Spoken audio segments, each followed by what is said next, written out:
अस्सलामुअलैकुम, मैं हूं वैस मंगलवाला और आप देख रहे हैं वर्ल्ड वाइज, दुनिया को देखने का, जांचने का, परखने का एक अलग जाविया। सबसे पहले नजर डालते हैं आज की टॉप स्टोरीज पर।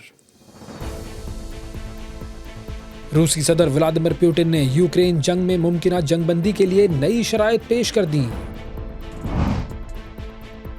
अमेरिका ने भारत के साथ अगस्त में होने वाले तिजारती मुज़ाकरात मंसूख कर दिए।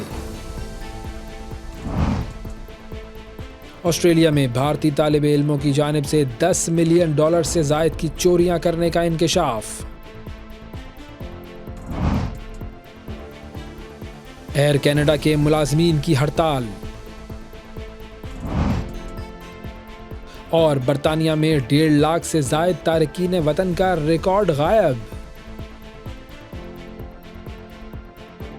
टॉप स्टोरीज आपने देखी नाजरीन। अब बढ़ते हैं खबरों की तफसील की तरफ और सबसे पहले सबसे बड़ी खबर की बात करते हैं। रूस के सदर व्लादिमीर पुतिन ने जंगबंदी के लिए नई शराइत पेश कर दी हैं और अब ये शराइत जो हैं ये क्या शराइत हैं ये हम आपको बताते हैं जी। जंगबंदी के लिए नई शराइत सामने आ गई हैं और फाइनेंशियल टाइम्स की ये रिपोर्ट है, उसके मुताबिक रूस की जानिब से कहा यह गया है कि अगर यूक्रेन, दो इलाकों के नाम आए हैं सामने, अगर यूक्रेन जो है वो डोनेस्क और लुहांस्क, ये दो मुतनाज़ा इलाके ऐसे हैं जहाँ से यूक्रेन अपनी फौजों को वापस बुला ले तो रूस जंग बंदी के लिए तैयार हो जाएगा। और रिपोर्ट के मुताबिक ये पेशकश जो है वो रूस की जानिब से गैर रस्मी जो सिफारती चैनल्स होते हैं उनके ज़रिए मगरबी ताकतों तक पहुँचाए गए हैं। अब ये डिमांड पूरी होती है या नहीं, लेकिन इसके हवाले से एक और चीज़ भी सामने आई है, वो है डोनाल्ड ट्रंप के मामला। डोनाल्ड ट्रंप ने यूक्रेन के एक अहम इलाके की बात की है, ज़ेलेंस्की पर दबाव डालना भी शुरू कर दिया है उन्होंने तो। और न्यूयॉर्क टाइम्स की ये रिपोर्ट है, उसके अंदर ट्रंप ने अलास्का में जो उनसे मुलाकात हुई रूसी सदर पुतिन की, तो उसके बाद उन्होंने यूरोपीय यूनियन के ममालिक से कांटेक्ट किया डोनाल्ड ट्रंप ने, और डोनाल्ड ट्रंप ने उनको जो डोनबास का इलाका है उसके हवाले से कहा कि जी ये इलाका रूस को देना होगा। तो अब ये 3 इलाके सामने आए हैं। अब देखना यह है कि ज़ेलेंस्की किस बात के लिए राज़ी होते हैं और ये जंग बंदी जो है ये कब तक सामने आती है। अगली खबर के लिए नाजरीन हम रुख करते हैं अमेरिका और भारत का। इन दोनों ममालिक के ताल्लुकात हम जानते हैं कि इस वक्त कशीदगी का शिकार हैं और अब एक और बहुत बड़ा ऐलान सामने आया है अमेरिका की तरफ से। तिजारती तनाज़ा जो है वो शिद्दत इख्तियार कर चुका है और अमेरिका ने भारत के साथ अगस्त में जो तिजारती मुज़ाकरात होने थे वो मनसूख कर दिए हैं। जी बिल्कुल, अमेरिका ने भारत के साथ अगस्त में होने वाले जो तिजारती मुज़ाकरात हैं वो मनसूख कर दिए हैं और अमेरिकी तिजारती वफ़द ने 25 अगस्त से लेकर 29 अगस्त तक भारत का एक दौरा था, उनका तयशुदा दौरा था, ये अब मनसूख कर दिया। और बेसिकली बैकग्राउंड आपको पता ही है कि ये बैकग्राउंड है कि जी रूस से तेल की ख़रीदारी, और इस हवाले से अमेरिका ने बारहा भारत को कहा कि वो ये तेल की ख़रीदारी रूस से बंद करे, लेकिन भारत ने ये काम नहीं किया और अब भारत जो है वो उसके हवाले से हमने देखा कि टैरिफ भी 50% कर दिया गया था अमेरिका की तरफ से, लेकिन अब जो तिजारती मुज़ाकरात हैं उनको भी मनसूख कर दिया गया है।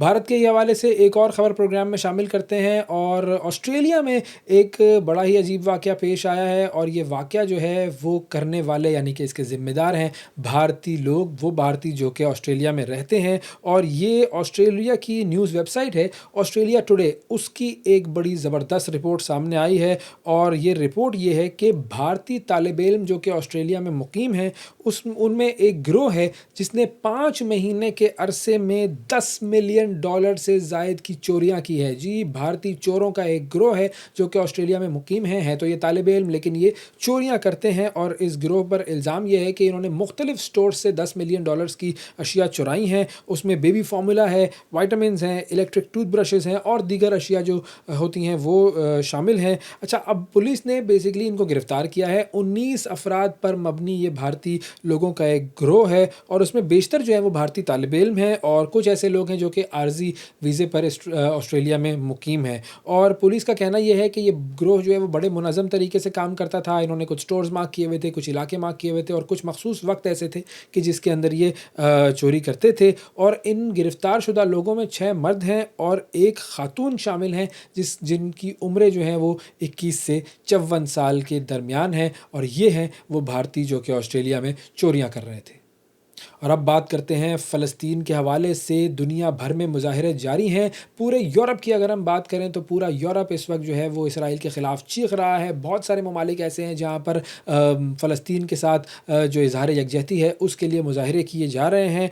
और बरतानिया में, फ़िनलैंड में, स्वीडन में और हत्ता कि इसराइल में भी मुज़ाहरे हो रहे हैं। अब ये मुज़ाहरे कहाँ कहाँ हुए, किस तरह हुए, ये हम आपको बताते हैं जी। बरतानिया में रॉयल एयरफोर्स का जो बेस है उसके बाहर सैकड़ों अफराद ने एहतजाज किया और उन्होंने ये मुतालबा किया कि इसराइल को हथियारों की फ़राहमी मुकम्मल तौर पर बंद की जाए। इसके अलावा फ़िनलैंड की अगर हम बात करें तो फ़िनलैंड जो है वहाँ पर फ़लस्तीन के हामियों ने एक असलहा साज़ कंपनी जो है उसके दफ्तर के जो शीशे थे उस पर सुर्ख रंग लगा दिया और बेसिकली ये उनका एक एहतजाज था, ये बताने के लिए कि ये जो कंपनी है ये इसराइल को हथियार फ़राहम करती है। फिर अगर हम बात करें स्वीडन की, तो स्वीडन में फ़लस्तीनी सहाफ़ियों की याद में मार्च किया गया। बहुत सारे सहाफ़ी ऐसे हैं कि जिन्हें इसराइल ने कत्ल किया है और बहुत सारे सहाफ़ी ऐसे हैं कि जिन्हें इसराइल ने ज़ख्मी किया है इस खित्ते में रिपोर्टिंग की वजह से। और बहुत से सहाफ़ी जो हैं वो इजाज़त मांगते हैं सारी दुनिया से, लेकिन उन्हें इजाज़त नहीं दी जाती कि वो जाएँ और इस एरिया में कवरेज करें। अच्छा, अब अगर हम इसराइल की बात करें तो इसराइल में भी इस वक्त बहुत ज़्यादा मुज़ाहरे हो रहे हैं नेतन्याहू के ख़िलाफ़ और इसराइली हुकूमत के ख़िलाफ़, और लोग सड़कों पर निकले हुए हैं। और उनका जो बेसिक जो मुतालबा है वो ये है कि यरगमालियों की रिहाई के लिए हमास से किसी न किसी तरह का मुआहदा किया जाए और जल्द अज़ जल्द यरगमालियों को वापस बुलाया जाए। और अब नाज़रीन रुख करते हैं कनाडा का, जहाँ पर कनाडा की जो नेशनल एयरलाइन है एयर कनाडा, उसके मुलाज़मीन ने हड़ताल कर दी है। ये हड़ताल क्यों की है इसकी तफसील जानने के लिए हमारे साथ अज़मत मुजीब साहब मौजूद हैं, सीनियर सहाफ़ी हैं और कनाडा में मुकीम हैं। अस्सलाम वालेकुम अज़मत साहब, बहुत शुक्रिया आपका प्रोग्राम के लिए, आपने वक्त निकाला। सबसे पहले मुझे बताइएगा कि ये जो एयर कनाडा के मुलाज़मीन की हड़ताल है इसकी बुनियादी वजह क्या है और कितने मुलाज़मीन ऐसे हैं जो कि हड़ताल पर हैं? जी, वैसे साहब देखिए मैं आपको इसकी ज़रा तफ़सील बता दूँ। देखिए एयर कनाडा जो है वो कनाडा की एक नेशनल कैरियर है और जो भी पब्लिक ऑर्गेनाइजेशन होती हैं उनका एक बारगेनिंग एग्रीमेंट होता है जो कि तकरीबन एक मुद्दत के बाद ख़त्म हो जाता है। तो एयर कनाडा का जो लास्ट बारगेनिंग एग्रीमेंट हुआ था वो 2015 में हुआ था, 10 साल के बाद ये ख़त्म हो गया था मार्च में। और उससे पहले तकरीबन 8 महीने से ये एक नेगोशिएशन का सिलसिला जारी था। CUPE Canadian union of public employee एक यूनियनाइज्ड ऑर्गेनाइजेशन है जो कि फ़्लाइट अटेंडेंट को रिप्रेजेंट करती है और वो इनके साथ मिलके बारगेनिंग एग्रीमेंट करती है। यानी वो एग्रीमेंट ये होता है, ये जो यूनियन होती है CUPE वो कैनेडियन एयर कनाडा के फ़्लाइट अटेंडेंट को रिप्रेजेंट करती है और एयर कनाडा की जो मैनेजमेंट है वो आपस में नेगोशिएशन करती है जिसमें बातचीत होती है condition of employment, hourly rate, salary, benefit, over time, shift work और ये बहुत सारे एरियाज़ होते हैं जिसके ऊपर एक बारगेनिंग एग्रीमेंट होता है। लेकिन ये जो स्ट्राइक की जो इस वक्त ख़ास वजह है वो दो चीज़ें हैं। एक तो ये कि एम्प्लॉयज़ ने डिमांड की है कि उनकी सैलरी बढ़ाई जाए, जो कि दूसरे एयर कनाडा के जो एम्प्लॉयज़ हैं यानी पायलट्स हैं या दूसरे लोग हैं उनके अगर कंपेयर किया जाए तो वो बहुत कम है। और दूसरा जो फ़्लाइट अटेंडेंट ग्राउंड वर्क करते हैं यानी फ़्लाइट के दौरान फ़्लाइट ऑपरेशंस हो गया, ऑफलोड हो गया, टैक्सी हो गया, इसके दौरान जो ग्राउंड के ऊपर काम करते हैं उस पर उनको सैलरी नहीं दी जाती, उसका कोई मुआवजा नहीं दिया था। तो ये एक दो वजहें। और आज ये चूँकि सिलसिला 8 महीने से जारी था, ये फ़ेल हो गया। बारगेनिंग एग्रीमेंट जो चल रहा था, इनके मुज़ाकरात हो रहे थे, तो तकरीबन 10,000 जो फ़्लाइट अटेंडेंट हैं वो आज स्ट्राइक पे चले गए। अच्छा, और ये जो मुलाज़मीन हैं ये कितना इज़ाफ़ा चाहते हैं और हुकूमत क्या कह रही है, वो कितना इज़ाफ़ा करेगी मुआवज़ों में? देखिए मुलाज़मीन ने जो डिमांड की वो तकरीबन 50% इज़ाफ़े की डिमांड की है और उसके साथ साथ मैंने बताया कि जो ग्राउंड वर्क वो करते हैं उसका उनको कंपनसेशन नहीं मिलता, उसकी उन्होंने डिमांड की है कि उस पे भी उनको कंपनसेशन दिया जाए। एयर कनाडा की मैनेजमेंट ने उनको 38% इंक्रीज़ की ऑफ़र की थी जो कि ओवर 4 ईयर्स पे होगी। यानी पहले साल तकरीबन 25% उनको इंक्रीज़ की जो है वो ऑफ़र दी थी और अगले 3 सालों में वो तकरीबन 38% है, जिसके ऊपर जो फ़्लाइट अटेंडेंट हैं, CPU है, उन्होंने एक वोटिंग की अपने एम्प्लॉइज़ के दौरान। उसमें तकरीबन 99.7% एम्प्लॉइज़ ने उसकी स्ट्राइक की फ़ेवर में जो है वोट दी और कहा कि जो उन्होंने ऑफ़र किया है वो हमें मंजूर नहीं है। अच्छा, अब इस हड़ताल की वजह से जो फ़्लाइट ऑपरेशन मुतासिर हुआ है, तो उसमें कितने मुसाफ़िर ऐसे हैं जो कि मुतासिर हुए हैं और हुकूमत जो है वो उनके लिए क्या कर रही है? जी देखें, इस हड़ताल से तो काफ़ी कुछ मुतासिर हो रहा है, ख़ास तौर पर बिज़नेस कम्युनिटी और लोगों की ट्रैवलिंग है, लोगों की वेकेशंस हैं क्योंकि स्कूल बंद हैं, यूनिवर्सिटीज़ बंद हैं, तो लोगों के जो ट्रैवलिंग टूरिस्ट और ये जितने भी उनके ख़ास तौर पे नॉर्थ अमेरिका में या पूरी दुनिया में उनकी बुकिंग्स थी वो सारी मुतासिर हो रही हैं। तो एक अंदाज़े के मुताबिक तकरीबन 1,30,000 मुसाफिर एवरीडे मुतासिर हो रहे हैं इस स्ट्राइक की वजह से। एयर कनाडा की इंतज़ामिया ने कुछ मुतबादिल इसका हल निकाला है और वो अपने मुसाफिरों को वो ये ऑफ़र कर रही है कि जो नहीं ट्रैवल कर सकते तो उनको फुल रिफ़ंड दे रही है, और कोई अगर बाद में ट्रैवल करना चाहे तो उसको वाउचर ऑफ़र कर रही है कि वो बाद में वो अपना ट्रैवल कर सकते हैं। इसके साथ साथ जो दूसरी मुतबादिल एयरलाइन है उसमें भी वो कोशिश कर रहे हैं कि अपने मुसाफिरों को अकोमोडेट कर सकें, जैसे कि स्टार एयरलाइंस के तहत एयर कनाडा का कॉन्ट्रैक्ट यूनाइटेड एयरवेज से है। तो यूनाइटेड एयरवेज के अपने ही पहले मुसाफिर जो है उनकी बुकिंग हुई भी होगी, तो उनकी यहाँ जो जो सीट्स हैं वो इतनी ज़्यादा अवेलेबल नहीं है। तो ये काफ़ी दुशवार मरहला है एयर कनाडा के लिए, और कि दूसरी एयरलाइंस के साथ अकोमोडेट करना, और इससे काफ़ी जो है वो ट्रैवलिंग पूरे नॉर्थ अमेरिका या पूरी दुनिया के अंदर मुतासिर हो रही है। अच्छा अज़मत साहब ये भी बताइएगा कि एयर कनाडा और Canadian union of public employees जो है उनके दरमियान मुज़ाकरात भी हो रहे हैं, तो ये मुज़ाकरात कहाँ तक पहुँचे हैं? क्या कोई नतीजा निकलता हुआ नज़र आ रहा है? देखिए, मैंने आपको बताया मुज़ाकरात तो नाकाम हो गए हैं, जो टेबल पे मुज़ाकरात थे वो तो नाकाम हो गए। एक वोटिंग हुई इस पे, कैनेडियन एयरलाइन के जो एम्प्लॉइज़ हैं उन्होंने तकरीबन 99.7% एम्प्लॉइज़ ने उनकी ऑफ़र रिजेक्ट कर दी और स्ट्राइक के लिए वोट दे दिया, और जो कि आज स्ट्राइक हो चुकी है। लेकिन इसके बाद जो हुआ है वो ये हुआ है कि कनाडा की जो फेडरल गवर्नमेंट है उन्होंने इसके अंदर मुदाखलत कर दी है, और उन्होंने 2 काम किए हैं। एक तो ये कि उन्होंने एक बैक टू वर्क लेजिस्लेशन, एक ऑर्डर जारी किया है कि जो फ्लाइट अटेंडेंट हैं वो फ़ौरन अपने काम के ऊपर वापस आएँ। और दूसरा जो है, जो इनकी जॉब की जो एक फेडरल मिनिस्टर हैं, उनका नाम है पैटी, और उन्होंने जो है वो कैनेडियन लेबर लॉ सेक्शन 107 के तहत कैनेडियन लेबर रिलेशन बोर्ड को जो है वो एक हुक्म जारी किया है और कहा है कि वो फौरी तौर पे आर्बिट्रेशन जो है उसका आगाज़ करें। और अब ये मामला लगता है कि ये आर्बिट्रेशन के ऊपर जाएगा, लेकिन ये इस ऐलान के बाद अब तक इनके ऊपर कुछ अमली इक़दामात नहीं हुए हैं, और ये कुछ घंटों की पहले की खबर है कि जो कि ये अनाउंसमेंट हुए हैं। तो अब ये सिलसिला ऐसा लगता है कि आर्बिट्रेशन की तरफ जाएगा, और उसमें देखते हैं कि ये आर्बिट्रेशन का जो प्रोसीजर होता है वो एक लेंदी प्रोसीजर होता है, लेकिन स्ट्राइक कितनी लंबी होगी ये सारा दारोमदार आपस में दोनों पार्टीज़ की अंडरस्टैंडिंग पे भी, और फेडरल गवर्नमेंट ने चूँकि इसमें इंटरफेयर कर दिया है तो इस पे सारा दारोमदार इन लोगों की आपस की सारी बातचीत के पे मुनहसर है। और फाइनली सर जो मुसाफिर हज़रात हैं, वो बेचारे क्या रद्द-ए-अमल जो है उसका इज़हार कर रहे हैं? देखिए, अगर आप आवाम की राय पूछें तो वो तो इसका जल्द से जल्द हल चाहते हैं, क्योंकि बहुत कुछ मुतासिर हो रहा है। और एक सर्वे किया गया उसमें तकरीबन 88% लोगों ने कहा कि उनके मुतालबात माने जाएँ, जायज़ हैं, क्योंकि उनसे जो काम लिया जाता है ग्राउंड के ऊपर वो उनको उसकी वेजेस नहीं दी जाती, और उनके आवरली रेट जो हैं वो दूसरे एम्प्लॉयज़ के मुताबिक या दूसरे लाइन के मुताबिक कम हैं। तो मेजॉरिटी ने इस बात की फेवर की है। और कुछ लोगों ने कहा है कि इसको आर्बिट्रेशन की तरफ भी जो है वो ले जाया जाए और इस मामले को हल किया जाए। तो मिला जुला सा रुझान है, और लेकिन सब की जो वो तवक्का है वो ये है, और कोशिश है कि इस मामले को जल्द से जल्द हल किया जाए ताकि जो भी सफरी मामलात हैं लोगों के वो बहाल हो सकें। बहुत शुक्रिया अदा करेंगे। हमारे साथ अज़मत मुजीब साहब मौजूद थे और बात हो रही थी एयर कनाडा के एम्प्लॉयज़ की स्ट्राइक की। आगे बढ़ते हैं नाज़रीन और स्विट्ज़रलैंड का रुख करते हैं, जहां पर एटॉमिक एनर्जी जो पावर प्लांट्स हैं वो दोबारा से बनाए जा रहे हैं, उनका आगाज़ किया जा रहा है। इस हवाले से स्विट्ज़रलैंड से हमारे नुमाइंदे हमारे साथ मौजूद हैं, इमरान मुज़म्मिल साहब, उनसे तफ़सील जानते हैं। जी इमरान मुज़म्मिल साहब, बताइएगा क्या तफ़सीलात हैं?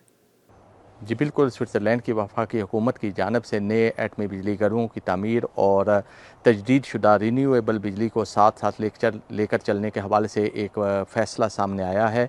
उनका कहना था कि इस वक्त नए एटमी बिजली घरों की तमीर नागुरेज हो चुकी है। बिजली की कमी को पूरा करने के लिए हमें नए एटमी घरों की तमीर करनी चाहिए, जबकि कुछ अर्सा पहले एटमी घरों को बंद करने के हवाले से एक बहुत ही पॉपुलर इनिशिएटिव लिया गया था। जो ग्रीन पार्टी और माहौलियाती तब्दीलियों की हामी तंजीमें उनकी तरफ से ये इनिशिएटिव लिया गया था, और उनका कहना था कि एटमी बिजली घरों की वजह से बहुत ज़्यादा माहौलियात पर असर पड़ रहा है। लेकिन वफाकी हुकूमत ने इस मनसूबे को कबूल नहीं किया था और इसके मुतबादल जो है वो एक प्रपोज़ल दिया था, और उनका कहना था कि नए एटमी बिजली घरों का दरवाज़ा जो है वो खुला रखा जा सके। लेकिन अब जो रिपोर्ट सामने आई है उसमें ये कहा गया कि नए एटमी बिजली घरों की तमीर की जाए, जिस पे के ऊपर ग्रीन पार्टी और माहौलियाती तंजीमें उन्होंने अपना सख्त रद्द-ए-अमल ज़ाहिर किया, और उन्होंने धमकी दी है कि वो इस हवाले से एक रेफरेंडम इनिशिएटिव कर सकते हैं ताकि लोगों की राय से इसको पूछा जाए कि लोग क्या चाहते हैं। जबकि हुकूमत का कहना था कि इसके लिए आइनी तरमीम की ज़रूरत नहीं है, और जो कानून है उसी कानून के तहत हम नए एटमी बिजली घर तमीर कर सकते हैं। लेकिन जो मुखालिफ हुकूमतें हैं, जो माहौलियाती तंजीमें हैं, वो इसके ऊपर अपना सख्त एहतजाज रिकॉर्ड करवा रही हैं।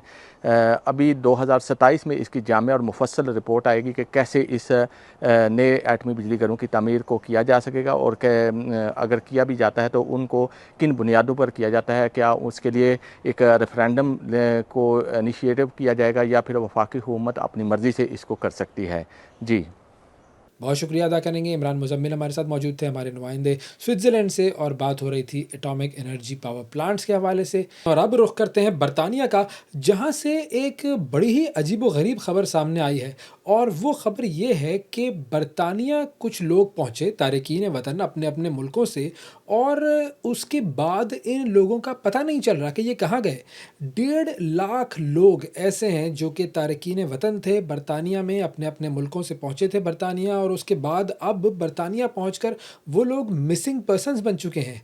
उनके बारे में कुछ पता नहीं चल रहा कि वो लोग कहाँ हैं। बरतानिया की हुकूमत बड़ी तशवीश में मुब्तला है। इस हवाले से बात करते हैं। इरफानुल हक साहब हमारे साथ मौजूद हैं, लंदन के ब्यूरो चीफ, उनसे जानते हैं तफसील। अस्सलाम वालेकुम इरफान साहब, बहुत शुक्रिया आपका प्रोग्राम के लिए वक्त निकाला।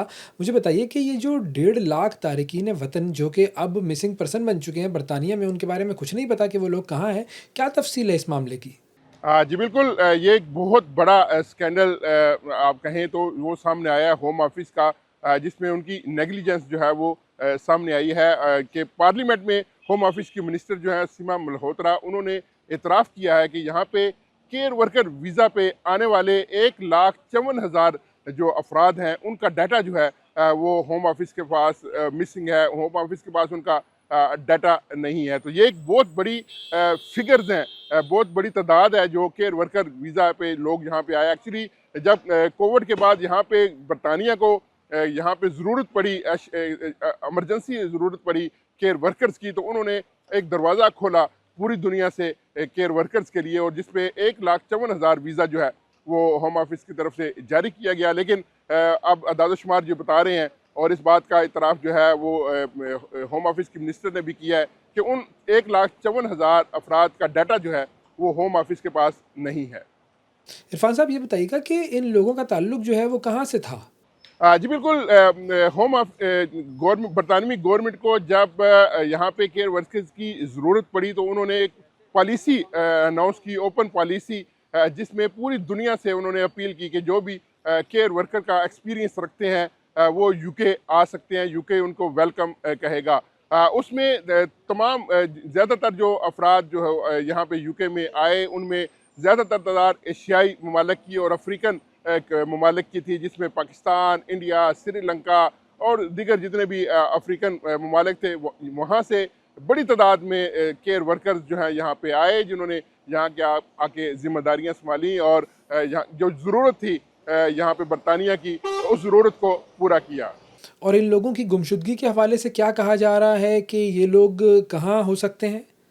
जी, वैसे इसमें कोई दूसरी राय नहीं है। वैसे तो गुमान ये किया जा रहा है कि ये 1,54,000 जो लोग थे, इनमें अक्सरियत जो है वो अभी तक बरतानिया में ही मौजूद होंगे, क्योंकि वो यहाँ पे वीज़ा लेके आए। उनको होम ऑफिस की तरफ से 5-5 साल का जो है वो वीज़े ग्रांट किए गए।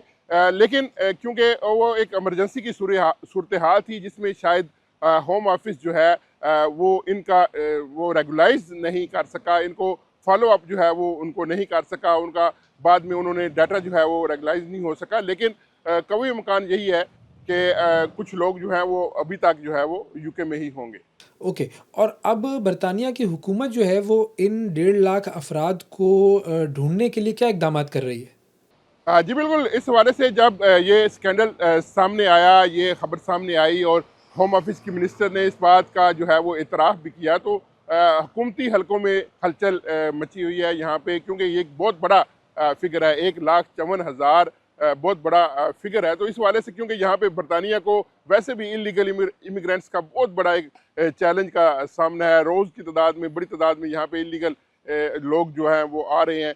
तो इस वाले से होम ऑफिस गवर्नमेंट जो है वो अब तहकीकात कर रही है और इन लोगों का जो डाटा है वो उनको उसको इकट्ठा करने की कोशिश की जा रही है।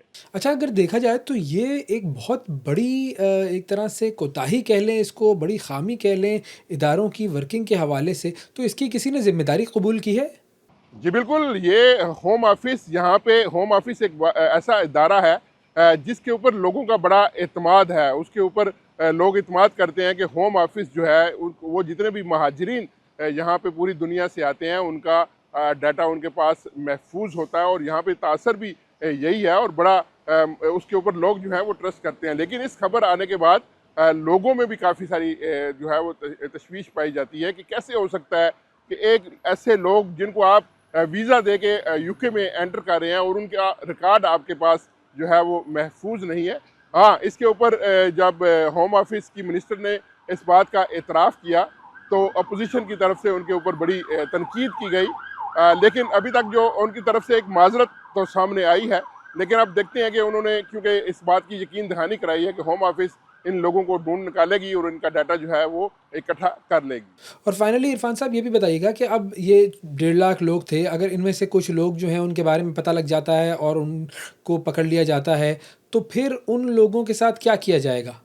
जी, इनके साथ क्योंकि ये लोग जो हैं वो यहाँ पे गैर कानूनी तरीके से बरतानिया दाखिल नहीं हुए, होम ऑफिस ने उनको वीज़ा जारी किए, होम ऑफिस ने उनको वीज़ा कार्ड जारी किए, तो लिहाजा अगर तो वो लोग यहीं पे हैं तो अब तो क्योंकि 5 साल होने को हैं उन लोगों को, अगर वो कोविड के बाद अगर हम जायज़ा लें तो यहाँ का कानून ये है कि अगर आप कोई भी वर्क परमिट पे, वर्क वीज़ा पे यहाँ पे बरतानिया में दाखिल होता है तो उसको 5 साल के बाद इनडेफिनेट लीव टू रिमेन जो है वो जारी कर दी जाती है, जबकि उसके 1 साल बाद यानी कि 6 साल बाद ब्रिटिश पासपोर्ट हासिल करने के वो लोग हकदार होते हैं। तो ये लोग जो हैं अगर तो वो यूके में ही हैं तो वो लीगल कंसीडर किए जाएंगे, क्योंकि उनको 5 साल का वीज़ा जो है वो होम ऑफिस ने ग्रांट किया है। तो जब अगर वो मिलते भी हैं या जब वो अपनी करवाने के लिए जाते हैं इंडेफिनिट लीव टू रिमेन, तो उनको यहाँ पे निकाला नहीं जा सकता, क्योंकि उनके पास एक लीगल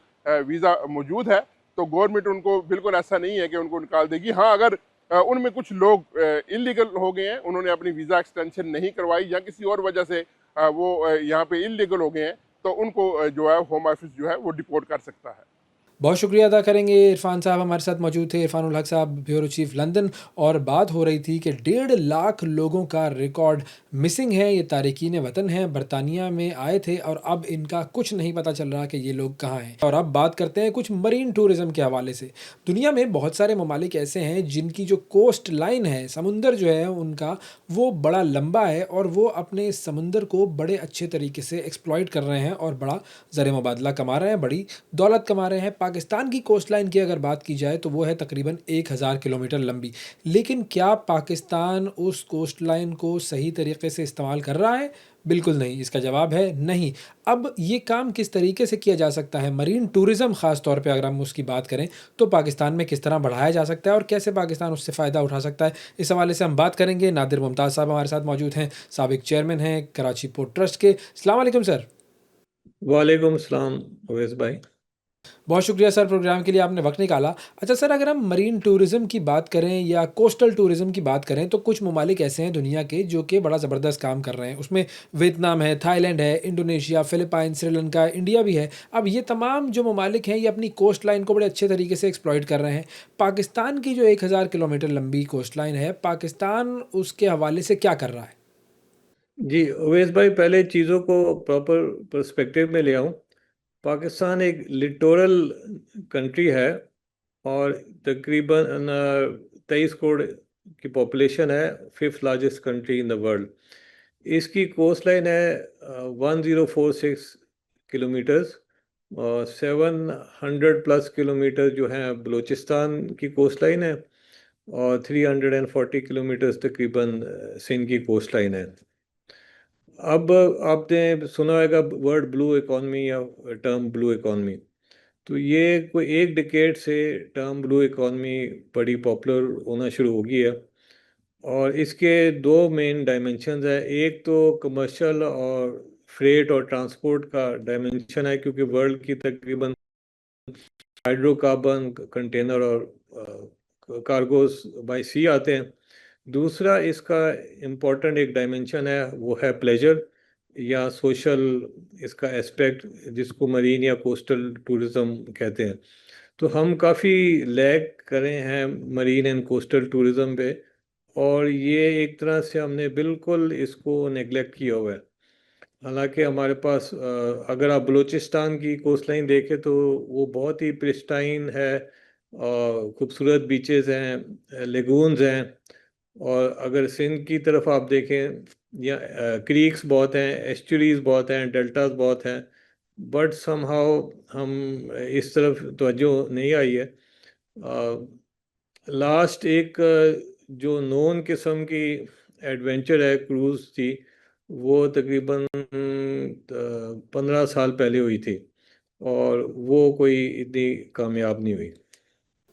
अच्छा, ये आपने बड़ी इंटरेस्टिंग बात बताई कि काफ़ी अरसा पहले ये हमारा एक क्रूज़ चलाने का एक्सपेरिमेंट हुआ था लेकिन फ़ेल हो गया। तो मुझे बता सकेंगे सर कि ये जो क्रूज़ का एक्सपेरिमेंट था ये फ़ेल क्यों हुआ? किस वजह से फ़ेल हुआ?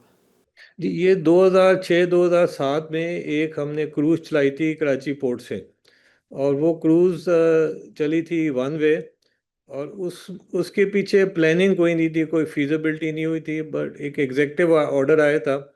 नियत या इंटेंशन उसके पीछे अच्छे होंगे, बट क्योंकि किसी ने ये नहीं बताया ऊपर के इसको प्लान करना पड़ता है। एक उसका फ़ायदा हुआ कि कराची पोर्ट ट्रस्ट पे एक क्रूज़ या पैसेंजर टर्मिनल बन गया वेस्ट वॉफ पे। तो मैं जब इत्तेफाक से उधर पोस्टेड था, तो उधर मैंने उसको रिफर्बिश किया, और इंटरनेशनल लेवल का फेरी क्रूज टर्मिनल हमने बना दिया। ये जब 2006 में इल फेटेड, मैं इसलिए कहता हूँ क्योंकि ये प्लान वेल प्लान बिल्कुल नहीं था। ये यहाँ से चला है, दुबई पहुँच गया है, और वहाँ कुछ लोगों के पास वीज़ा नहीं थे, फिर कुछ लोग स्लिप हो गए, और ये जो पर्टिकुलर बोट थी, वेसल थी, इसको उसके बाद स्क्रैप कर दिया। तो ये समझे कि वेसल ही ऐसी आई थी जिसकी at the end of life थी, और इसकी पीछे प्लानिंग कोई नहीं थी। अब ये तकरीबन 20 साल पुरानी बात होगी, 19 साल हो गए हैं। उसके बाद ऐसा हम शायद एक नेशनल डिप्रेशन में चले गए। हमने कहा कि ये दोबारा नहीं करना है। बट जो फेरी टर्मिनल है, क्रूज टर्मिनल है, वो बिल्कुल तैयार है, और इसके ऊपर हमने प्रैक्टिस रिहर्सल भी करवाई थी एंटी नारकोटिक एजेंसीज के साथ, इमिग्रेशन, कस्टम, हेल्थ अथॉरिटीज़ के साथ, और ये बिल्कुल रेडी टू गो है। और कुछ अरसा पहले कैबिनेट ने मरीन टूरिज्म पॉलिसी भी अप्रूव कर दी थी, जिसके अंदर एक इम्पॉर्टेंट एस्पेक्ट है रिलीजियस टूरिज्म का, या फॉर रिलीजियस पर्पस। तो क्योंकि अदरवाइज टूरिज़्म या क्रूज़ टूरिज़्म एक्सपेंसिव है, मगर अगर आप रिलीजियस टूरिज़्म की तरफ ओरिएंटेशन करें तो ये बहुत अच्छा ऑल्टरनेटिव है, और ये खासा अफोर्डेबल है। तकरीबन 40% सस्ता है देन प्लेन से जाना।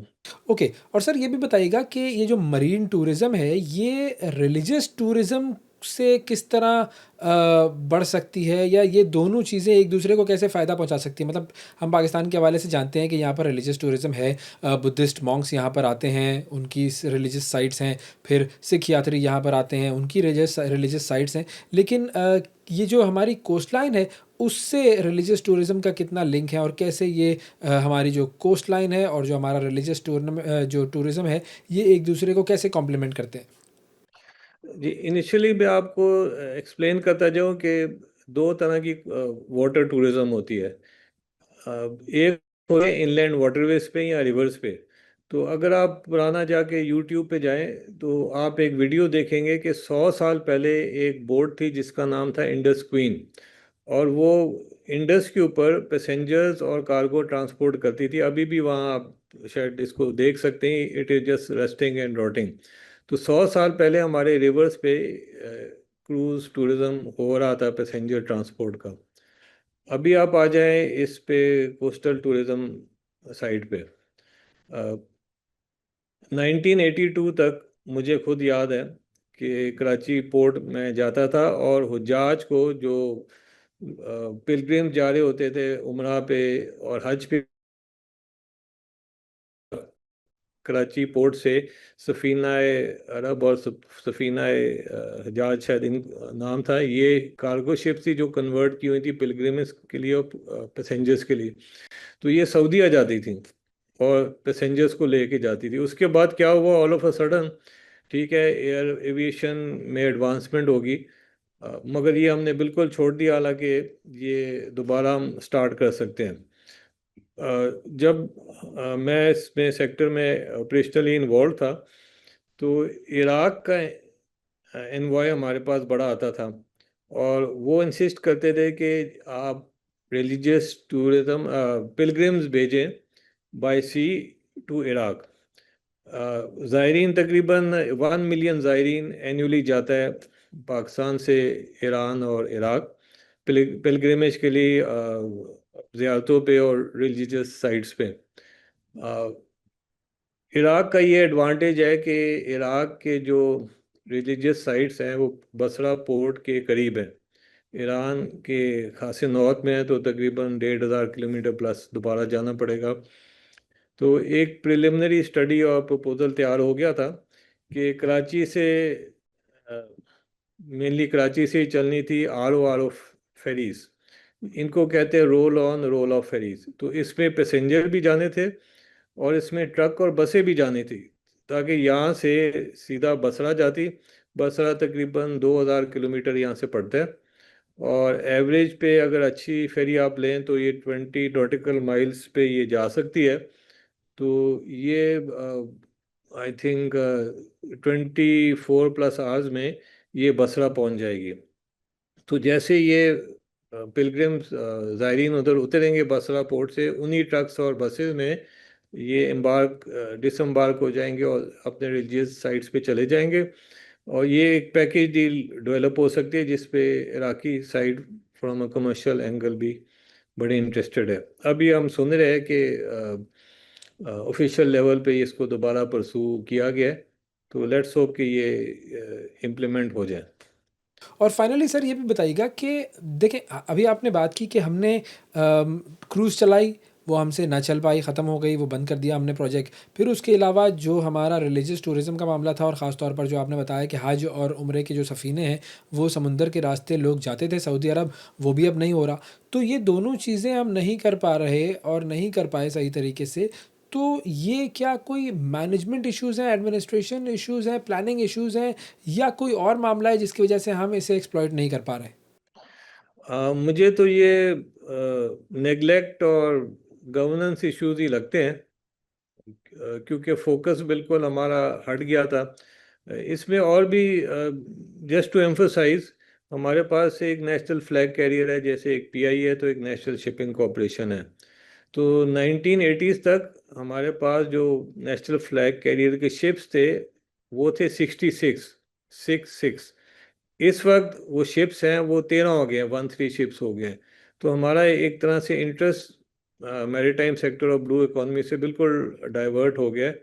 और यहाँ तो ये ज़्यादा ग्लैमरस लगता है कि बाई एयर जाना, मगर हमारी एक्सटर्नल ट्रेड जो है 90% प्लस जो है वो सी पोर्ट से आती है।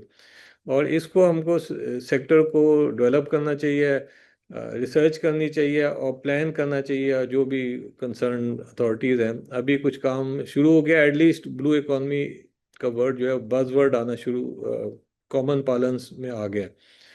और इसमें प्राइवेट सेक्टर को इन्वॉल्व होना चाहिए। जब हमने फेरी टर्मिनल कराची पोर्ट पे दोबारा रिफर्बिश करके तैयार कर दी तो इरादा यही था कि फिज़िकल इंफ्रास्ट्रक्चर हम दे देंगे, मगर आगे इसको आउटसोर्स किया जाएगा। प्राइवेट सेक्टर, प्राइवेट पार्टीज ही इसको चलाएंगी। टिकटिंग से लेके पैसेंजर का आमदोरफ्त और सारे एजेंसी से कोऑर्डिनेशन करना, ये प्राइवेट सेक्टर ही कर सकती है बेहतर। और government job of government is not doing business, it should stay out of business. बहुत शुक्रिया अदा करेंगे। नादिर मुमताज़ साहब हमारे साथ मौजूद थे, साबिक चेयरमैन KPT, और बात हो रही थी पाकिस्तान के मरीन टूरिज़्म की। इस हवाले से मज़ीद बात होनी चाहिए क्योंकि ज़ाहिर है ये टॉपिक भी बड़ा इंपॉर्टेंट है और इसके अंदर पोटेंशियल भी बहुत ज़्यादा है। लेकिन आज के प्रोग्राम में नाजरीन इतना ही। आपसे अगले प्रोग्राम में फिर मुलाकात करेंगे। उस वक्त तक के लिए इजाज़त दीजिए। अल्लाह हाफ़िज़।